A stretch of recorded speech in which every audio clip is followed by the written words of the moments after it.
Caríssimos fiéis, eis que nós estamos no 24º e último domingo depois de Pentecostes. É este, então, o último domingo do ano litúrgico. E como temos no ano litúrgico todos os mistérios e toda a história da nossa salvação, a Santa Igreja nos faz olhar hoje para o futuro. Ela nos faz olhar para o fim dos tempos e o nosso destino eterno. Ouvimos, então, afirmar com autoridade no Evangelho de hoje que o céu e a terra passarão, mas as palavras de nosso Senhor não passarão. Tudo isso vai passar. Nossa vida terrena vai passar, mas Ele, nosso Senhor, não muda. Os seus desígnios e suas promessas não mudam. Assim vemos no Evangelho, quando Ele, o Filho do Homem, vir sobre as nuvens do céu com grande poder e majestade, Ele mandará os seus anjos com trombetas e com grande clamor juntar os seus escolhidos, isto é, os justos, dos quatro ventos, de uma extremidade dos céus até a outra. E para que Ele vai juntar os seus justos? É o que nos diz São Paulo na Epístola. Para que, após termos andado de um modo digno de Deus, tendo sido confortados com toda a fortaleza pelo seu poder glorioso, tendo suportado a tudo com paciência, longanimidade e alegria, e foi justamente esse o objetivo desse tempo depois de Pentecostes, após esse tempo que é a nossa vida terrena, participemos da sorte e herança dos santos na luz do céu, que é a vida eterna. É esse, caríssimos, o nosso fim, o nosso objetivo.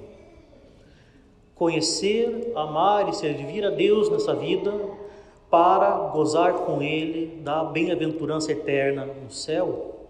Suportar tudo nessa vida, as dificuldades, as cruzes, sendo confortados pela graça para que possamos salvar a nossa alma. É isso que nós estamos fazendo aqui. Nós estamos preparando a nossa eternidade.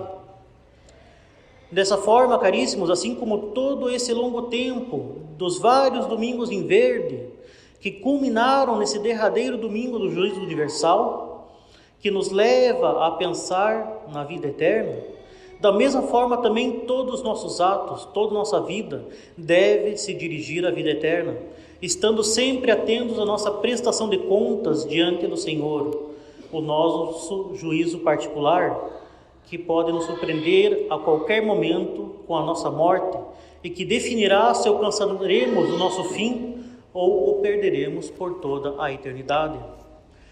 Caríssimos, como os senhores puderam ouvir num dos primeiros domingos depois de Pentecostes, um dos primeiros domingos em verde depois da festa de Pentecostes, estes domingos não têm nada de comum, não são a lixeira do ano litúrgico. Esses domingos em verde não servem para colocar todos aqueles evangelhos que não se adequaram a Pentecostes, a Páscoa, ao Natal, ao Advento, à Quaresma. Não, eles têm um objetivo muito definido, justamente nos dar, por meio de várias parábolas e vários fatos da vida de Nosso Senhor, os exemplos e graças necessárias para que nós possamos passar a nossa vida de forma proveitosa, para que nós possamos, na nossa vida, nos dirigir ao nosso fim último, que é o céu. Mas, se este domingo, o último depois de Pentecostes, é dedicado ao juízo universal que ocorrerá com a segunda vinda gloriosa de nosso Senhor Jesus Cristo, nós devemos justamente nos preocupar com o nosso juízo particular, com o fim do mundo para nós, que pode ocorrer a qualquer instante, inclusive na saída dessa missa, justamente com a nossa morte. E é por isso mesmo, caríssimos, que nós devemos sempre ter essa visão sobrenatural da nossa vida, que nada mais é que a visão real e como Deus a vê, tendo sempre em vista a nossa vida eterna, a nossa salvação, tendo sempre em vista o céu.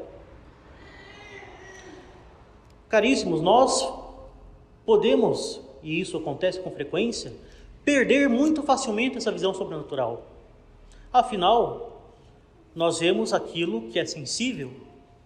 Nós não vemos a Deus, não vemos o céu, não vemos os santos, não vemos o inferno. E acabamos nos esquecendo dessa parte que é a parte mais importante da nossa vida, que é a nossa eternidade. E acabamos justamente dando maior importância aos prazeres, às riquezas e a todas as demais enganações do mundo. Por isso mesmo, não podemos perder de vista a nossa eternidade, a nossa salvação. Não podemos perder de vista o céu. Mas, afinal de contas, o que é o céu? O que nos espera na vida eterna? Afinal, caríssimos, nós não podemos querer algo que nós não conhecemos. Essa é, caríssimos, a nossa herança celeste, que Cristo nos mereceu, nos dando do alto do Calvário a graça que nos faz filhos de Deus. Cristo, o Filho unigênito de Deus, nos associa pela graça à sua glória.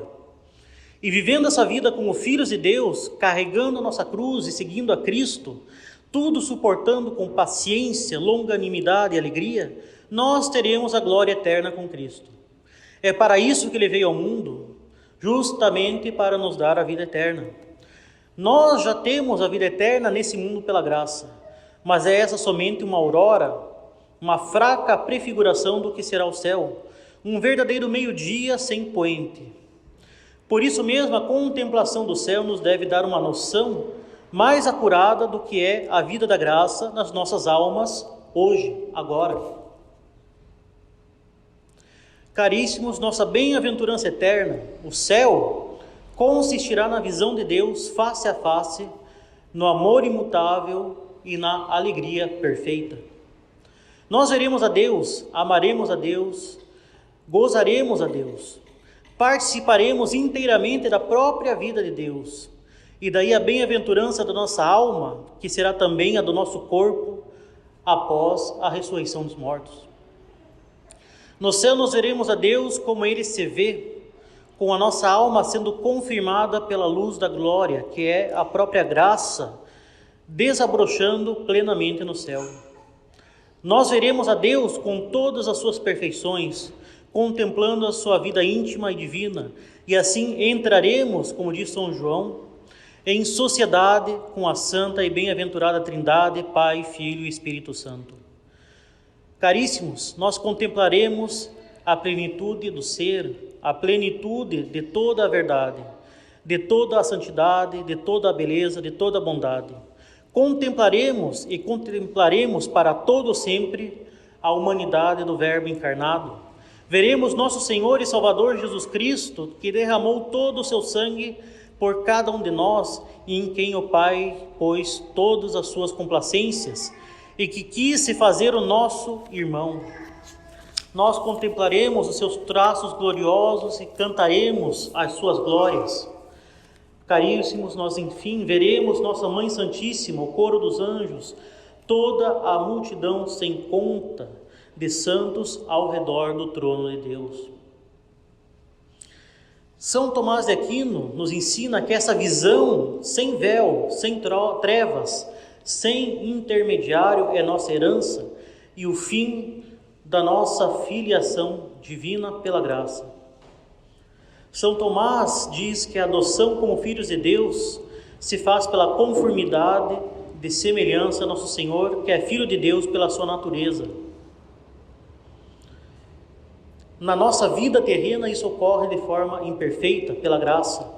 Ou seja, mesmo pecadores e imperfeitos, nós somos filhos de Deus e, portanto, nos assemelhamos a Cristo nosso Senhor pela graça.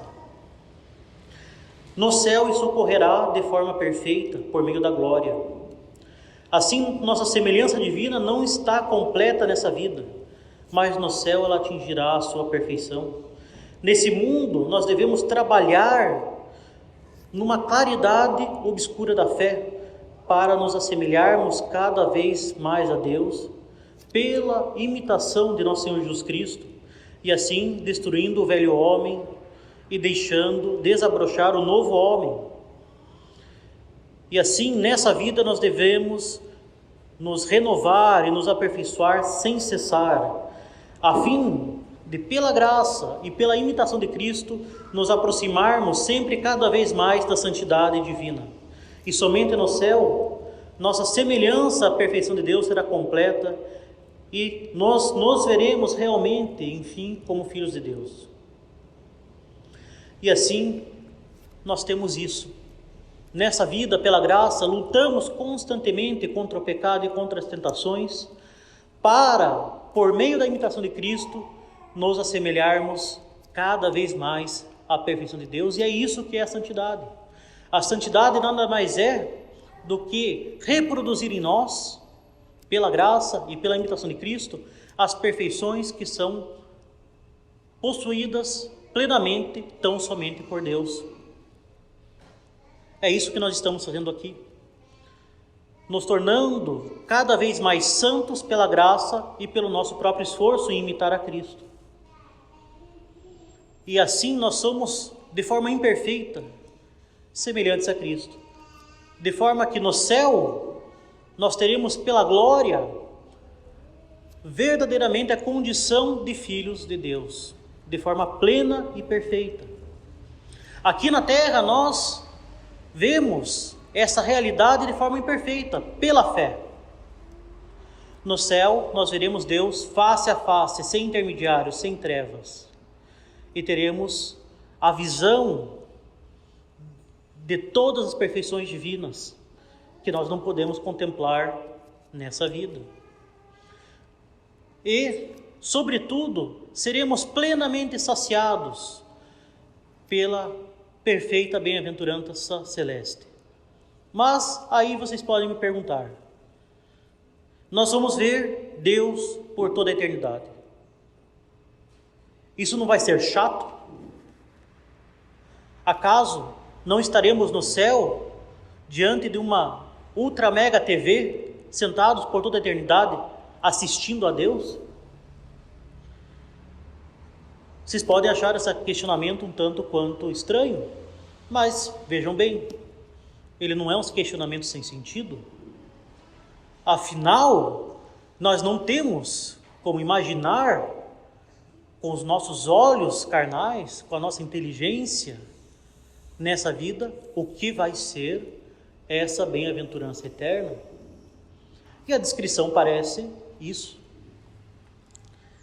Pois bem, caríssimos, devemos compreender que a nossa contemplação de Deus não nos fará imóveis como uma estátua sem nenhuma operação.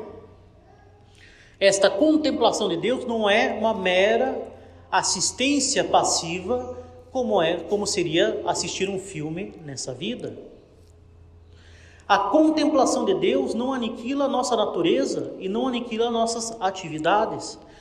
Sem deixar de contemplar um só instante a Deus, teremos o exercício de todas as nossas atividades e agiremos segundo aquilo que vemos, com toda a adoração, com toda a ação de graças, com todo o louvor, com todo o reconhecimento, e sempre conheceremos cada vez mais as perfeições divinas, a providência divina, como a providência agiu na história.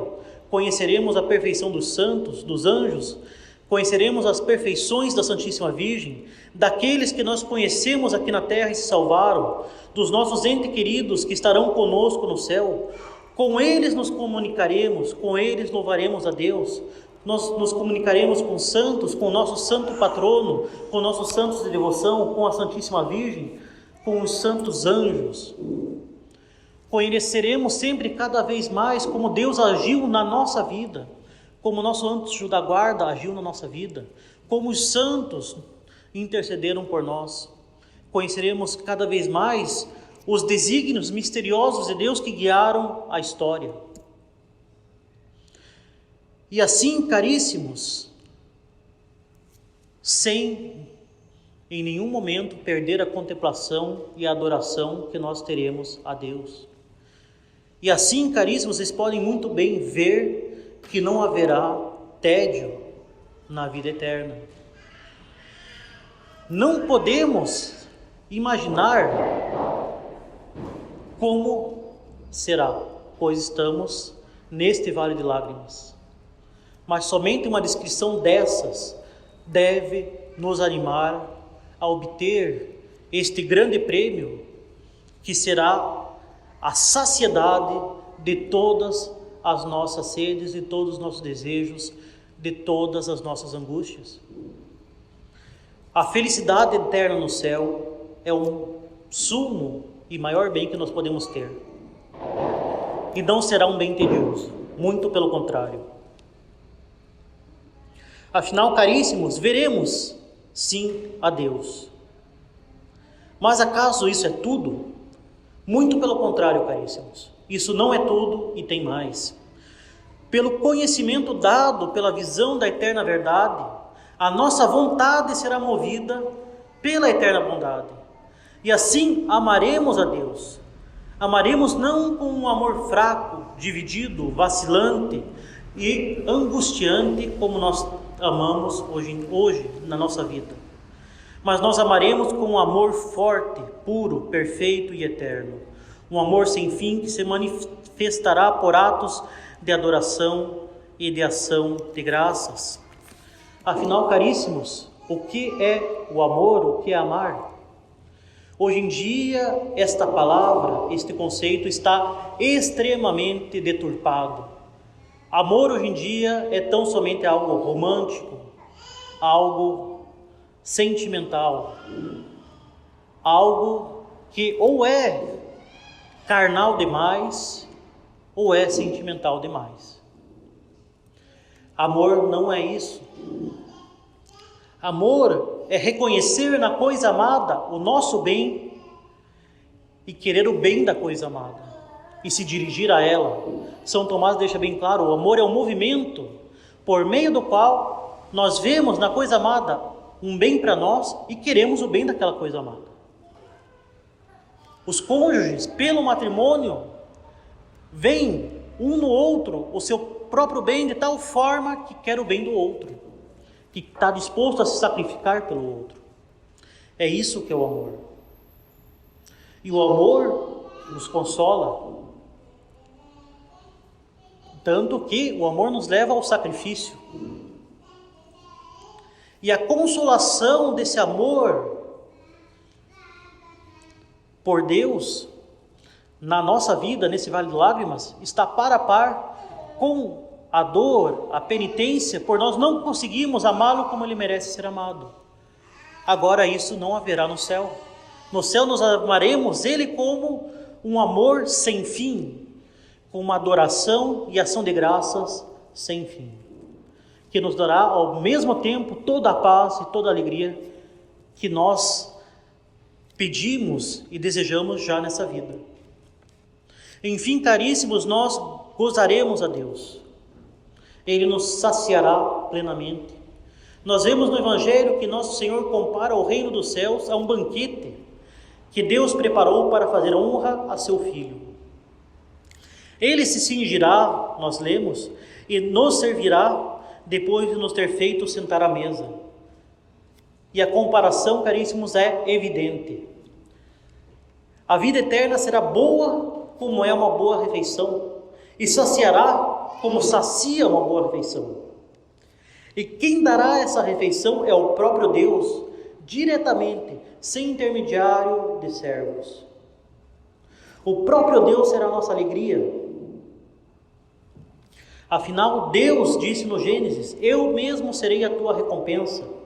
E diz Santo Agostinho que isso é como se Deus nos dissesse: amei-te tanto que não quis dar uma felicidade, uma aventura natural, quis introduzir-te na minha própria casa, adotar-te como filho, para que tenhas parte na minha bem-aventurança. Quero que vivas da minha própria vida, que a minha bem-aventurança se torne a tua bem-aventurança. Neste mundo, dei-te o meu filho, tendo se tornado mortal pela sua humanidade. Ele entregou-se para te merecer a graça de seres e permaneceres meu filho. Deu-te ele próprio a ti na Eucaristia, sob os véus da fé. Agora sou eu mesmo, na glória que me dou a ti, para te tornar participante da minha vida, para ser a tua bem-aventurança sem fim. E aí, caríssimos, com Santo Agostinho, nós temos o resumo da nossa vida. A graça nesse mundo, a glória no outro, mas é o mesmo Deus que as dá. E a glória é apenas a expansão da graça, é a adoção divina nesse mundo, oculta e imperfeita, e no outro revelada e consumada. Nosso Senhor fala que na eternidade bem-aventurada o servo fiel entra no gozo do seu Senhor. Esse gozo é a alegria infinita que Deus tem conhecendo as suas próprias perfeições na inefável vida íntima da Trindade. É o repouso e a saciedade infinita em que Deus vive, alegria e saciedade e repouso divinos e eternos, dos quais participaremos. Enfim, caríssimos, a vida de Deus será a nossa vida. Vida perfeita em que todas as nossas faculdades serão satisfeitas por completo, sem choro, sem ranger de dentes, sem pecado, sem morte, sem sofrimento. Como diz ainda Santo Agostinho, é a participação perfeita do bem imutável que tanto buscamos na nossa vida terrestre. É a plena satisfação de nossa sede de felicidade e de eternidade. Afinal, caríssimos, isso nós percebemos de forma bem direta. Ninguém quer sofrer e ninguém quer morrer. O que isso quer dizer, caríssimos? Que nós queremos ter uma vida eterna e uma vida eterna feliz. E acaso nós conseguimos esta felicidade nesse mundo? Não conseguimos, nunca teremos. Nunca seremos eternamente felizes nesse mundo. Afinal, os prazeres, os consolos desse mundo vêm e passam. Uma coisa é certa nessa vida: nós sofreremos. Em algum momento, a pessoa mais feliz vai ter algum sofrimento. De forma que esta felicidade que ela tem, não somente nunca vai ser plena e estável, mas nunca a satisfará de forma plena. Ou seja, temos uma verdadeira sede de felicidade e eternidade. De forma que nós temos essa felicidade eterna em Cristo nosso Senhor, que deu até a última gota do seu sangue por nós, para que nós tenhamos esta felicidade eterna. Essa nossa necessidade é real, mas nós só a teremos no céu, por meio da nossa conformidade com a graça e pela nossa imitação de Cristo. E assim nós veremos nas coisas criadas, no mundo criado e nos prazeres desse mundo, não o nosso fim, mas espelhos que nos remetem a belezas e prazeres que não terão fim jamais. Donde é muito oportuno esta parábola que foi mencionada, a parábola do banquete nupcial. Nosso Senhor compara o céu a um banquete. Afinal, os prazeres dessa vida foram criados por Deus. As belezas dessa vida foram criadas por Deus. Mas não como um fim, mas como um meio de que nós possamos conhecê-lo mais perfeitamente. Então, o que ele está mostrando? Este mundo vai passar. Os sofrimentos vão passar, as consolações desse mundo vão passar. Há algo muito maior, muito mais satisfatório e muito mais perene, que é o céu, que nunca vai acabar e que vai nos satisfazer plenamente. Caríssimos, como diz São Paulo na epístola de hoje, estejamos cheios do conhecimento da vontade de Deus. E qual é a sua vontade? A sua vontade é que vivamos como filhos de Deus para termos a herança de filhos de Deus. E esta herança é o céu. E como nós teremos o céu? Nós teremos o céu tudo suportando nesta vida com paciência, longanimidade e alegria. E esta terceira prescrição é muito importante, a alegria. Afinal, como nós não podemos nos alegrar com o fato de que nós temos todos os meios necessários para chegar ao céu? A cada instante da nossa vida, nós temos as graças necessárias para fazer a vontade de Deus e chegar ao céu. Nós temos a Santa Igreja, nós temos os sacramentos, nós temos o sacrifício de nosso Senhor renovado sobre o altar. Nós temos nosso Senhor Jesus Cristo, que está sempre junto de nós, pronto para carregar conosco a nossa cruz. Nós não temos como nos atristarmos. Não há lugar para tristeza no fiel católico. Sim, há lugar para a cruz. E nós devemos carregar a nossa cruz todos os dias. Mas é justamente na cruz que nós temos a nossa consolação. É justamente na cruz que nós temos a nossa alegria. Aquele adágio tão famoso: Ave crux spes unica, ave gaudium verum. Ave ao cruz, nossa única esperança, ave a nossa verdadeira alegria. A cruz é a nossa verdadeira alegria, não porque o católico é um masoquista, muito pelo contrário, é porque é a cruz que suaviza as nossas cruzes. É Cristo carregando conosco a cruz que nos faz caminhar na alegria e na consolação da nova e eterna aliança para chegarmos pelo Calvário à glória da ressurreição. Por isso, caríssimos, tenhamos nossas mentes sempre bem fixas em tão grande e magnífica recompensa e, sobretudo, alegremo-nos sempre na contemplação dessa vida que nos espera e que já temos em germe pela graça de Deus.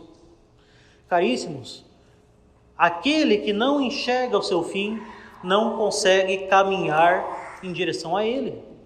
Se eu quero chegar até a porta de saída, eu tenho que ver onde ela está e caminhar até ela. Se nós chegamos até o céu, nós devemos contemplar o céu.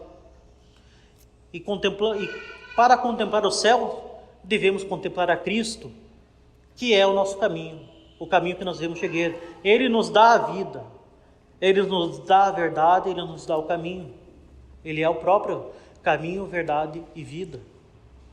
Ele nos dá já o céu pela graça, pelo batismo, pela confissão, pela Sagrada Comunhão. Ele nos dá já a graça. E já nessa vida vivemos um pequeno antegosto do que será o céu. E devemos conservar essa graça e fazê-la crescer e frutificar, imitando a Cristo e recebendo novas graças pelos sacramentos. E assim, trilhando o caminho da salvação, pela barca da salvação que é a Santa Igreja, pelos instrumentos da salvação que são os sacramentos, instruídos na verdade católica, nós chegaremos até a nossa pátria celeste, que é o céu. E teremos a suprema e verdadeira felicidade. Por isso, não temos como nos atristar, não temos como nos desesperar, não temos como desanimar. Por mais turbulento que seja o mar, nós temos Cristo conosco na nossa barca. Alegremo-nos no Senhor sempre, e os sofrimentos dessa vida nada poderão contra a graça que nos sustenta. Por isso mesmo temos no introito da missa de hoje: eu penso pensamentos de paz e não de aflição. Ego cogito cogitationes pacis et non afflictionis. E me invocareis e eu vos ouvirei. Invocabitis me et eco exaudiam vos. Invocarei-me e eu vos ouvirei. et reducam captivitatem vestram de cunctis lotis, e vos tirarei da vosso cativeiro de todos os lugares, de qualquer lugar que vocês estiverem. Nosso Senhor pensa pensamentos de paz e não de aflição. Nós invocaremos a Ele, Ele nos escutará e nos tirará desse cativeiro de onde quer que sejamos. Como? Já pelos sacramentos, Ele nos tira do cativeiro do demônio, pelo batismo, pela penitência. Ele nos guiará pelos sacramentos, pelos ensinamentos da Santa Igreja, até o céu, onde quer que a gente esteja. Ele reunirá os justos dos 4 cantos da terra e os guiará ao céu. E quando menos nos dermos conta, e nós não nos daremos conta mesmo, nossa vida passará tão rápido quanto passaram estes 24 domingos em verde. E, enfim, com a graça de Deus, nós estaremos todos juntos na felicidade da vida eterna, louvando a Deus por toda a eternidade. Em nome do Pai, do Filho e do Espírito Santo. Amém.